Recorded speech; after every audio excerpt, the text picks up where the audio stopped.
Hello guys, আজকে একটা নতুন ব্লগ নিয়ে চলে আসলাম। অবশ্যই ব্লগটা দেখার জন্য আমাদের সাথেই থাকুন। আজকে আমরা চলে আসলাম চিনিকোটা রেস্টুরেন্ট। আমি হাসিব সিয়াম তিনজনে চলে আসলাম ঘোরার জন্য রেস্টুরেন্টে। অত্যন্ত অনেক একটা সুন্দর জায়গা, বেস্ট জায়গা ঘোরার জন্য।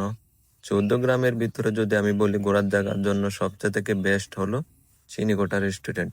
মানে যারা ছবির জন্য অত্যন্ত সুন্দর ছবি উঠানো যায় ওইখানে, ওইখানের জায়গাগুলো অনেক সুন্দর, ছবির জন্য বেস্ট। সুন্দর সুন্দর ছবি তোলা যায়, ফটো তোলা যায় ওইখানে, অনেক সুন্দর। আর ওই জায়গাটা কিভাবে আমরা যাব, ওইটা হচ্ছে 14 গ্রাম মুন্সিরহাট বাজার থেকে আপনি যে অটো রিক্সা বা রিক্সা নিয়ে যদি বলেন চিনিকোটা রেস্টুরেন্ট, তাহলে ওইখানে আপনাকে নিয়ে যাবে। যে এখন যে দৃশ্যটা দেখছেন, এটা হচ্ছে ফ্লোরের 3 তলায়, নিচ তলায়ও আছে খাবারের আয়োজন, আর উপরের তলা হচ্ছে এরকম ছবি তোলার ডিজাইন গুলো আছে। তারপর আমরা অর্ডার দিলাম চাপ। ওইখানে একটা আস্ত একটা চাপ অর্ডার দিছি, চাপটা অত্যন্ত ভালো। মানে ওইখানে যদি খাবারের মান বলি 100-তে 100 দেওয়া যাবে।